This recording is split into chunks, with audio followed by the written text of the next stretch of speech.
काफी दिनों बाद मेरा गांव लौटना हुआ था। गांव में मेरे पुरखों की जमीन जायदाद थी, उसी का निपटारा करना था। आज से तकरीबन 25 साल पहले मैं गांव छोड़कर देहरादून चला गया था। वहीं पर मेरी वन विभाग में नौकरी थी। गांव में अपना कहने के लिए कोई था ही नहीं जो गांव आता। देहरादून में वहीं मेरी शादी हुई, बच्चे हुए। अब बेटी की शादी करनी है तो सोचा गांव में जो जमीन और घर पड़ा है उसको बेच के निपटारा करूं। गांव आते आते मुझे रात के 9 बज गए। गांव अब काफी बदल गया था, इसलिए रास्ता ढूंढने में काफी दिक्कत हुई। गांव काफी वीरान सा लग रहा था। शायद गांव में अब कम ही लोग रहते थे। वैसे भी अब गांव उजड़ ही रहे हैं। लोग नौकरी की तलाश में शहर जाते हैं और फिर वही के होकर रह जाते हैं। गांव का मुख्य रास्ता ढूंढने में तो ज्यादा दिक्कत नहीं हुई। मैं उसी रास्ते पर गाड़ी चलाता सीधा चल रहा था। इसी रास्ते पर दाईं तरफ एक बड़ा सा पीपल का पेड़ था, जिसे मैंने अपने बचपन से ही देखा था। आगे चलकर वो पीपल का पेड़ अभी भी वैसा था। उसके कुछ हिस्से जरूर सूख गए थे, पर बाकी वैसा ही था। पीपल के पेड़ के सामने आते ही अचानक मेरी गाड़ी रुक गई। काफी कोशिश की उसे स्टार्ट करने की, पर वो नहीं हुई। आखिर बाहर निकल मैंने बोनेट उठाकर देखा तो गाड़ी धुआं छोड़ रही थी। बराबर चलने की वजह से गाड़ी गर्म हो गई थी। पानी की बोतल निकालकर देखी तो खाली थी। गांव का सुनसान रास्ता, पानी कहां से लाऊं समस्या थी।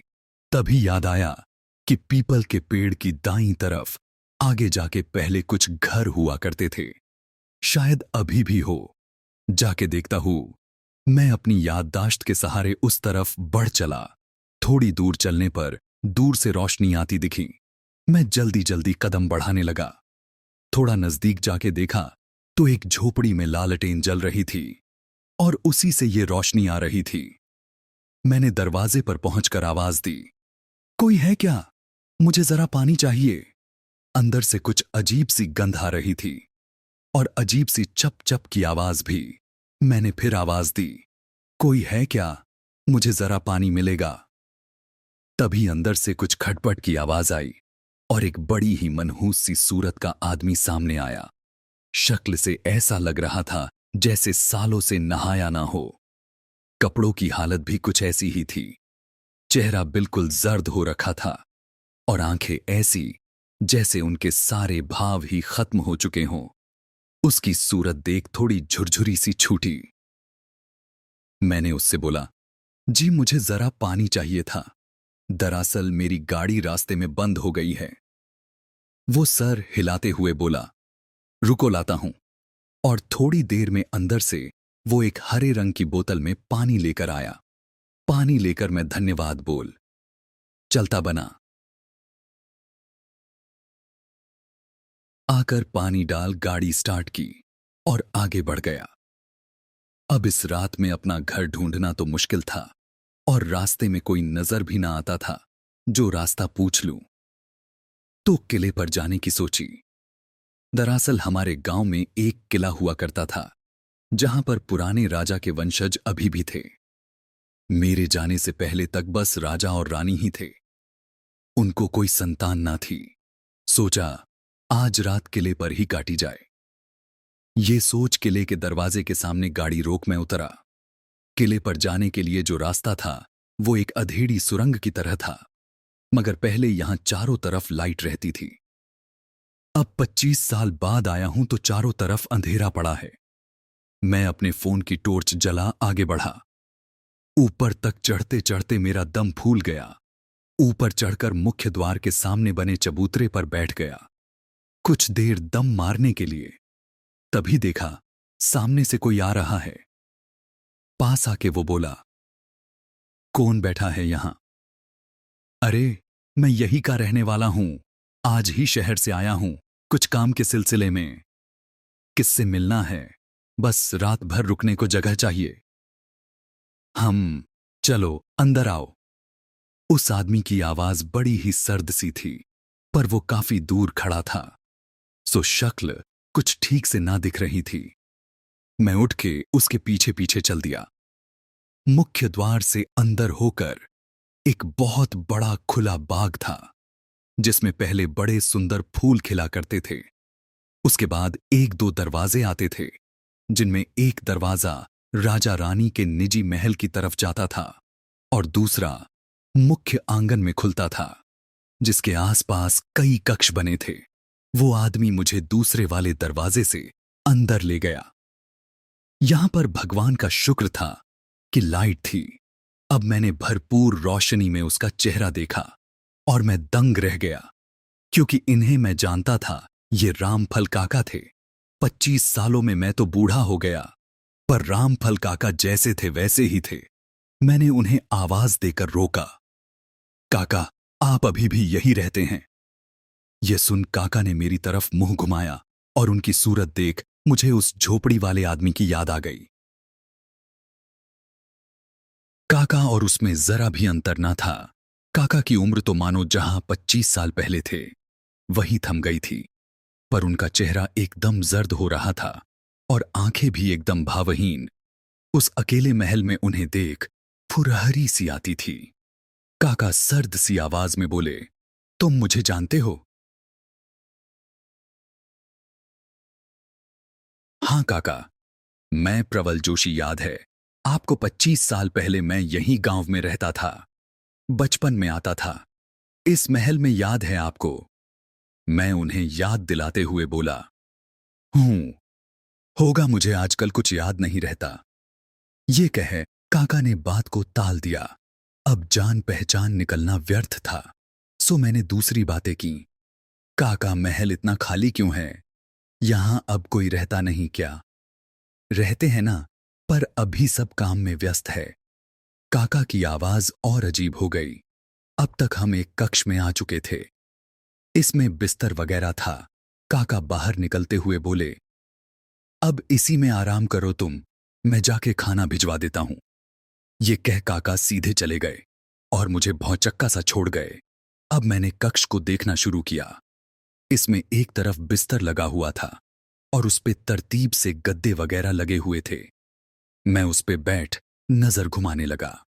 दीवाल में एक तरफ बोर्ड में बल्ब जल रहा था, जिसकी पीली पीली रोशनी बड़ी बीमार सी लग रही थी।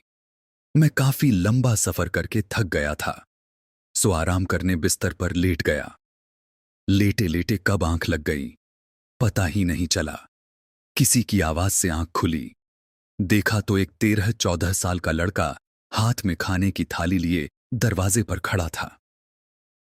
खाना लाया हूं, खा लीजिए। इस बच्चे की आवाज भी वैसी ही सर्द सी थी और सूरत भी वैसी ही मनहूस।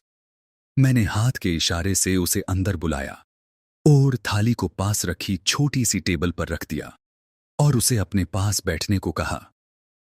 वो मेरे बगल से बैठ अजीब निगाहों से देखने लगा।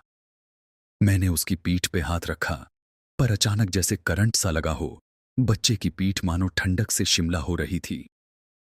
अरे, तुम क्या ठंडे पानी से नहा के आए हो?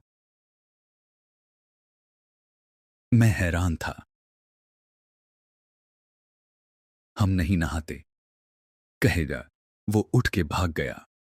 कुछ देर तो मैं हैरान रहा, फिर सोचना छोड़ खाना की तरफ मुड़। खाना देखा तो बड़ा ही स्वादिष्ट लग रहा था, एकदम गर्मा गर्म ताजा। थाली में 3 सब्जियां, एक कटोरी में खीर और गर्मा गर्म रोटियां। मैं ज्यादा ना सोच खाने पे हाथ साफ करने लगा। सब्जियां किसकी थीं ये तो समझ ना आया, पर जो भी था स्वादिष्ट। खाना खा।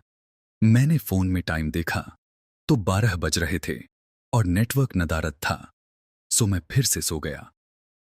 रात को बगल वाले कमरे से आती किसी आवाज से मेरी आंख खुली।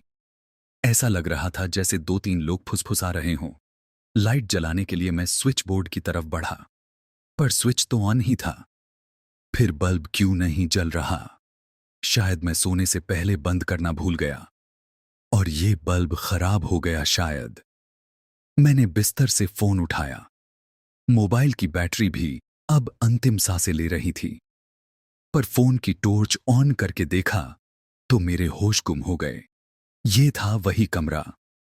पर बिल्कुल दूसरे ही रूप में दीवालें ऐसी थी जैसे सालों से ना रंग हुआ हो, ना किसी ने एक झाड़ू मारी हो। पूरा कमरा धूल से भरा, बिस्तर भी एकदम बदरंग था। मैंने फिर से बल्ब जलाने की कोशिश की, पर वो चालू होता कैसे? ऊपर बोर्ड में देखा तो बल्ब ही नहीं था, उसकी जगह मकड़ी का जाला लटक रहा था। मुझे लगा मैं नींद में चल के किसी दूसरे कमरे में आ गया। मैंने बिस्तर के बगल से रखी टेबल की तरफ टॉर्च मारी। टेबल भी वहां थी और उसके ऊपर रखी थाली भी। पर यह क्या? अब मेरे बचे हुए होश भी जाते रहे। जिस थाली में मैंने खाना खाया था उसमें खून और मांस के टुकड़े पड़े थे। तो क्या मैंने ये खाया? और मेरा जी मिचलाने लगा और मैं बाहर निकल भागा। तभी मुझे बाहर निकलकर बगल वाले कमरे से आती आवाजों का ध्यान आया और मैं चुपके चुपके उस तरफ बढ़ा। अब तक मैं समझ चुका था कि मैं किसी बहुत बड़ी मुसीबत में फंस चुका हूं। बिना कोई आवाज किए मैं एक एक कदम संभाल के रख रहा था। मोबाइल की टॉर्च को मैंने बंद कर रखा था। दरवाजे से झांकने पर समझ आया कि 3-4 लोग अंदर घुसे हुए और शायद कुछ खा रहे हैं। उनकी चप चप की आवाज स्पष्ट सुनाई पड़ रही थी। एक दूसरे से उलझते भी जाते थे। मैंने फोन में टाइम देखा, रात के 2:30 बज रहे थे। आखिर ये लोग कौन सा भंडारा कर रहे हैं? ये सोच मैंने टॉर्च जला के देखा और जो देखा तो मेरे पैरों तले जमीन खिसक गई और ऐसा लगा कि किसी ने मेरा दिल अपनी मुट्ठी में पकड़ भींच दिया हो। वो सब दरिंदों की तरह बैठे हुए, जिनमें वो लड़का जो खाना लेकर आया था और रामफल काका भी थे। वे सब मेरी ही लाश को खा रहे थे। दोस्तों, अगर आपको हमारी ये कहानी अच्छी लगी तो प्लीज हमारे चैनल को सब्सक्राइब और वीडियो को लाइक करें। मिलते हैं अगली वीडियो में।